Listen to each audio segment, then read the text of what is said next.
chaperone has been instrumental because I've been on the FIFA panel as a referee and as a FIFA instructor. So almost, when you add it up together, about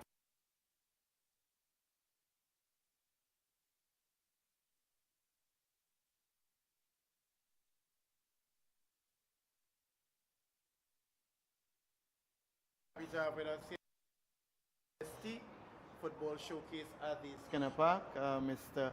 Fidel Thomas, manager of this very esteemed company, the Crane Safe Technical Institute. A very good afternoon to you, sir. Same here. So tell us, Crane Safe Technical Institute, what is this business about? All right, so we do training and certification for heavy equipment operators. We actually celebrated 15 years, the 30th of last month. Lovely.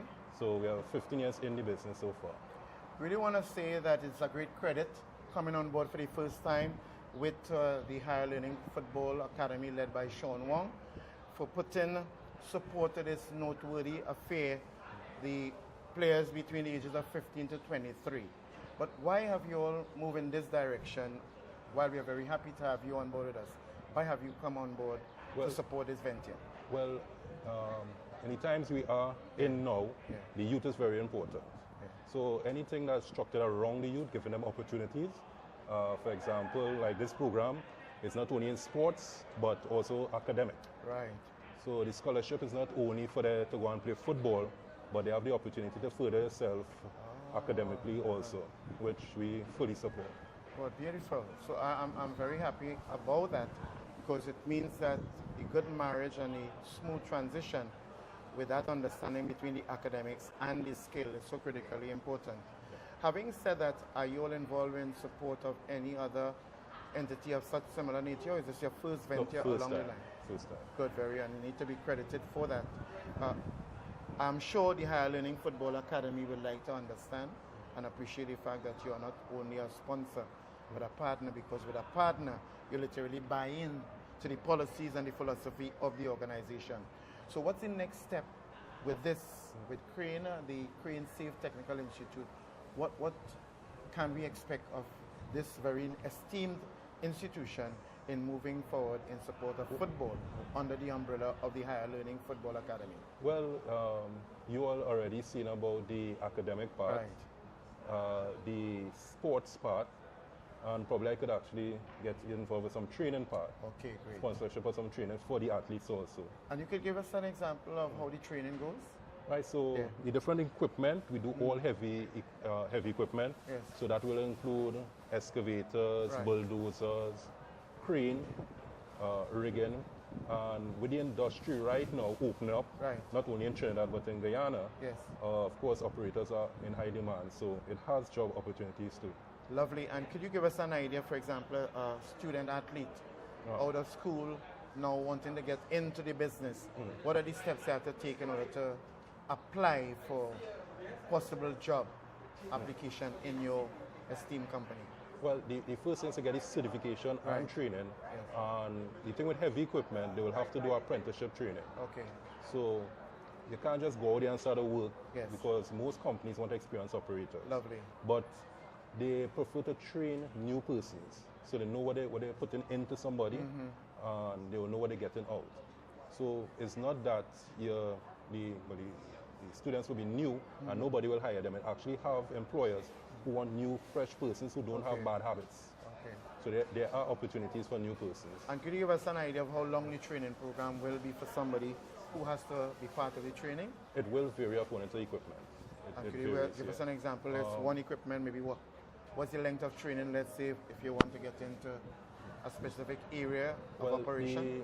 The actual theory and practical, initial training might be 5 weeks, but the apprenticeship training will vary according to the equipment.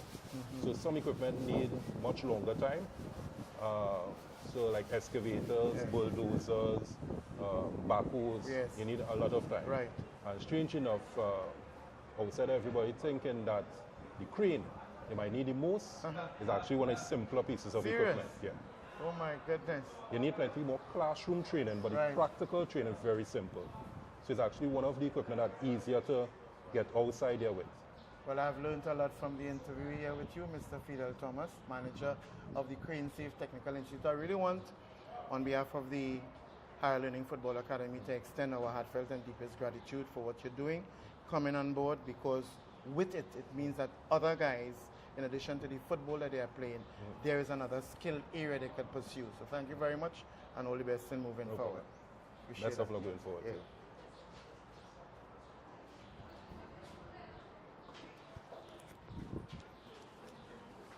Keep going on, sir. Let's do it. Hey, how you doing, man? All right. Nice to meet you. Pleasant good afternoon to you. I think let me just make sure that we have it.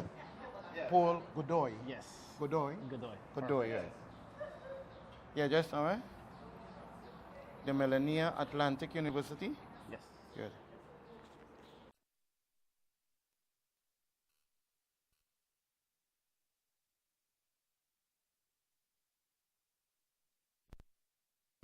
Yeah. Lovely. We have here Mr. Paul Godoy, the Melania Atlantic Academy head coach of the female team, and we are exceptionally happy to have you here with us in Trinidad and Tobago once again. I believe you were here last year, were you? No, I was. No? I didn't make Yeah. it out here last year. You didn't make it. No, I didn't make it out. Hey, do you want to start that again? Because I'm the assistant head coach. All right, no problem. All right. And I'm the athletic director. I'm one of the associate athletic directors. Oh, because they give me some head coach- information Yeah, here. yeah. Oh, let me Before start it do over we from start on that top. one over. So the head coach.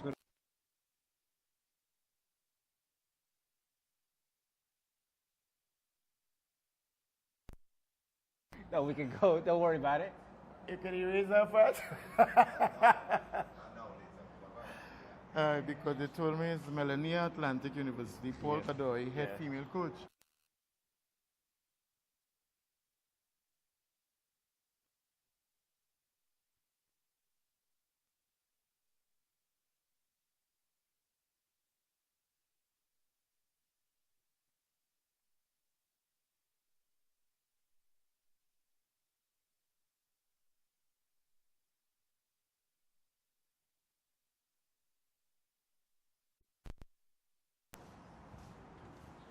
So we have here Mr. Paul Godoy, the assistant coach of the female soccer team. Yes.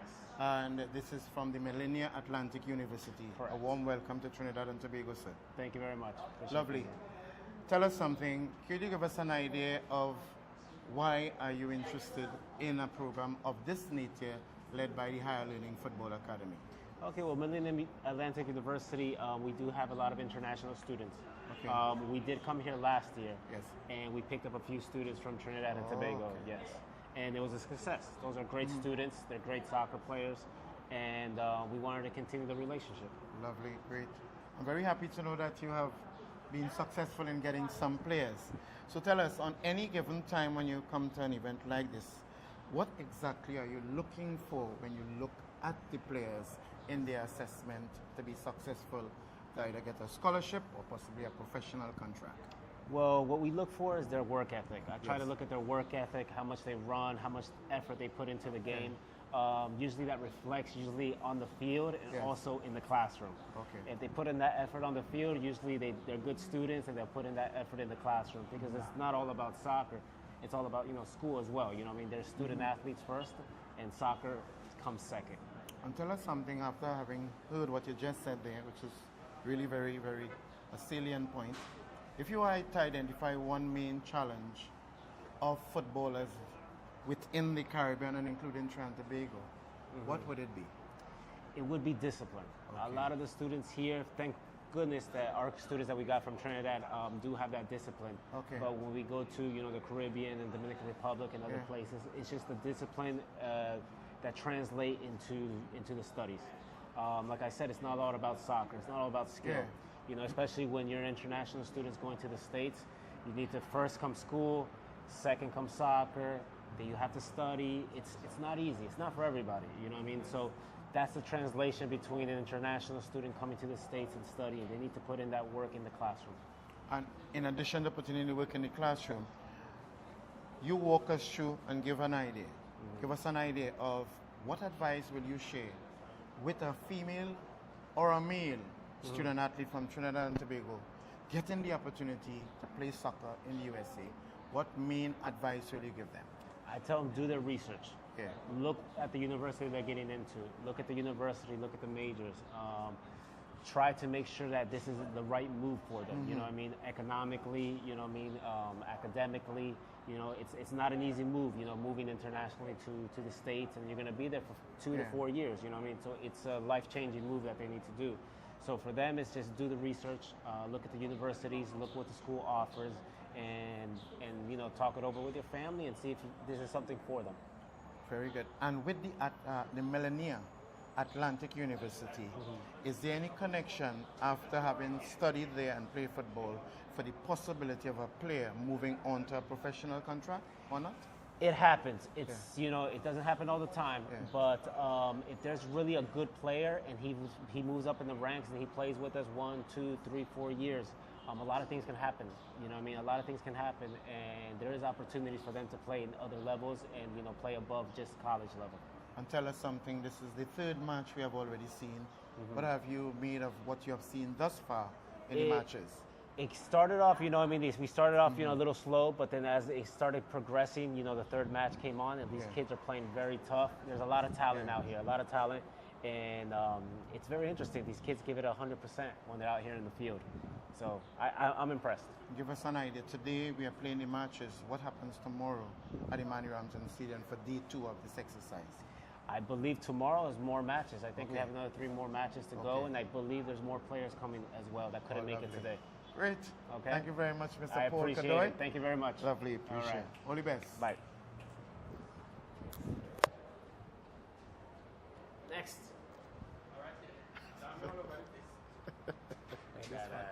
This fancy people. Yeah. Just want to make sure we have it right. Right. Sure, that'll come. Right. Sure, that'll come.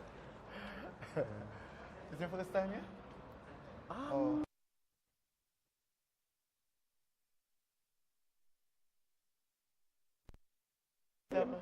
I came before with Mr. Sherwin Elka, the man who is representing the talent out of England, scout talent from England. We are very happy to have you here with us in Trinidad and Tobago, and a warm welcome. What have you made of the 3 games that you have seen thus far in this the Higher Learning Football Academy? they have some good ones. I pinpoint them already. At least 4 or 5 of them that if they get to go back to England, they can increase. Lovely. They have some that need that additional training in movements, understanding, running off the ball. These little things that they need to brush up on. What I observe as well is the coaching is really it's really low in the sense of we understanding as Trinidadians, because I'm originally from Point Fortin. Oh, you're Point Fortin. Yeah, I'm Point Fortin, man. Deep South. Yes. What I have acknowledged is that our coaching is still back in the 70s and the 80s. Right. We play a laid-back football, and you cannot play laid-back football in an international stage. So this is where we are suffering. Yeah. And the coaches that we have are still into that era. Yeah, we're still way back there. We way behind. You will find Jamaica is stepping forward because the coaches that Jamaica had, they understand that they're behind.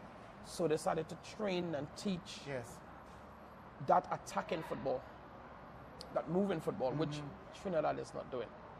So for me, today was really good. I see, even with some of the girls, I got a pinpoint about 3 that I know that could, if they go out, forward, they can get better. One of the things that I observe as well is attitude. We struggling with that. Yeah. I know there's lots of players from Trinidad went to England, and they didn't even last long because of attitude, coming to training late, those type of things. But for me, coming to this week here, it's mean a lot to me. So I'm trying to build open that door for young people south. I'm working with south because I realize north has their own thing going on, and south always get left behind. So I'm not saying that there's players from the north that's good. I wouldn't, you know, but I'm mostly focused on south. I'm talking about from Shogunas come down, Palo Seco, all those type of places. But our football here is we're way behind. Okay. So the question is how we are going to fix it. There's a link that I want to send for higher learning, where the coaches can literally sign up for the FA in England, right, and do the courses up there. Even get the training online. Okay. Visual training, where they do like 3 hours a week visual training. That they can understand what we're doing. So the thing for me is, what football does Trinidad wants to play? That's the question I've been asking. I've asked senior men who's on the national, what are we playing? I think you, Mr. Elcock, you're zeroing in on a very critical part of any football nation, including Trinidad and Tobago. Your home, your birth. I love home. And what is the philosophy? Yeah. What is the policy? What do we have in place? And I think hopefully with the new administration that we have now, even with the coaching education that you have mentioned, and then the mindset, so that apparently there needs to be a change in the mindset. Definitely. Of us and as a people. The culture has to be one that is more aggressive based on what you're saying, based on the speed of the game right now. So what advice would you give to Trinidad and Tobago for players who want to make it on the international circuit? 3 things you have to have. Discipline is the key thing. You must have discipline. Your whole body language have to be right. Because a lot of the times when you go out there, a coach might say, okay, this is what you want to do. You think you're bigger than the game. And this is something I'm seeing here. And for me, that stemmed from Intercol. I've been monitoring for the past 5 years. It stemmed from Intercol where, let me say, St. Benedict's will buy a player. Will get the best players. And those players now, football-wise, they're amazing. Academically, they're not. And I'm not seeing that discipline to balance academics and football. It's like, oh, he just come to play football. And when he decided to come out of England or come into England or America, this is not there. So then, if that's not there, you're going to struggle.